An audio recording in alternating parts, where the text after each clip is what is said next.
नमस्कार, मैं बरखा सोनी भिलाई छत्तीसगढ़ से युवा पीढ़ी का नेतृत्व करते हुए आज के इन युवाओं को कुछ संदेश देना चाहूँगी। कविता तिवारी जी ने बहुत ही सुंदर पंक्तियाँ कही हैं कि कथानक व्याकरण समझे तो सुरभित छंद हो जाए, कि मेरे देश में फिर से सुखद मकरंद हो जाए, कि मेरे देश में फिर से सुखद मकरंद हो जाए। मेरे ईश्वर मेरे दाता ये कविता मांगती सबसे, युवा पीढ़ी संभल करके विवेकानंद हो जाए, युवा पीढ़ी संभल करके विवेकानंद हो जाए। आज की युवा पीढ़ी, जैसा कि मैंने यह देखा है कि आज की जो युवा पीढ़ी है, कोरोना के कारण बहुत सारी हम सभी यह जानते हैं कि युवा पीढ़ी जो है वो बहुत सारे कार्यों को बहुत ही ऊर्जावान तरीके से कर सकती है, परंतु कोरोना के कारण उन्हें घर पर बैठना पड़ गया। घर पर रहने की वजह से आज इंटरनेट का प्रयोग इतना ज़्यादा बढ़ गया कि युवा पीढ़ी ये भूल चुकी है कि हमें फील्ड में जाकर के कुछ वर्क करने हैं। युवा पीढ़ी ये भूल चुकी है कि हमारे देश में बहुत सारे लोगों को कितनी सारी सुविधाओं की ज़रूरत है जो उन्हें प्राप्त नहीं होती है।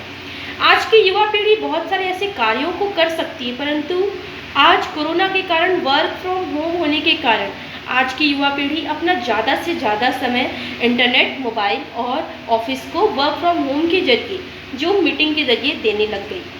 परंतु मुझे ऐसा लगता है कि कहीं ना कहीं हम बहुत ही ज़्यादा शिथिल से होते जा रहे हैं। हमारी जो सोचने समझने की क्षमता है वो कम होते जा रही है। जब परिस्थितियां हमारे अनुकूल थी, जब पर्यावरण हमारे अनुकूल था, हालांकि पर्यावरण अनुकूल आज भी है, परंतु जब कोरोना वायरस जैसी महामारी हमारे देश में नहीं थी, तब बहुत सारे ऐसे युवा थे जो अपने आप को जानने के लिए, पहचानने के लिए पूरे भारत देश का भ्रमण करते थे। हम सभी यह जानते हैं कि यदि हमें अपने व्यक्तित्व का विकास करना है तो सबसे पहले हम जिस देश में रह रहे हैं उस देश की सभ्यता, उस देश की संस्कृति को जानना होगा, उसे पहचानना होगा। जब तक हम अपने देश की संस्कृति, अपनी सभ्यता को नहीं पहचान सकते, तब तक हम अपने व्यक्तित्व का निर्माण अच्छे से नहीं कर पाएंगे।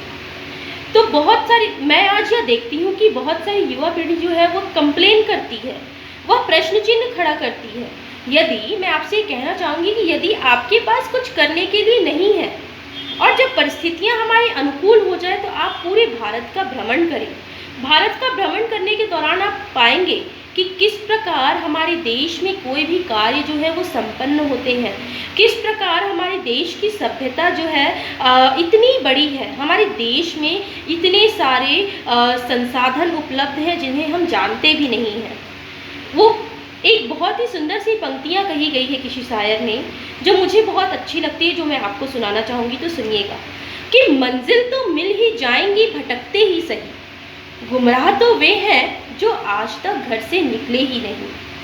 खुशियाँ मिल जाएंगी हजारों, खुशियाँ मिल जाएंगी हजारों, रोते रोते ही सही, कमज़ोर दिल के तो वे हैं जो हंसने को सोचते ही नहीं। पूरे होंगे हर वो ख्वाब जो आपने देखे हैं अंधेरी रातों में, पूरे होंगे हर वो ख्वाब जो आपने देखे हैं अंधेरी रातों में।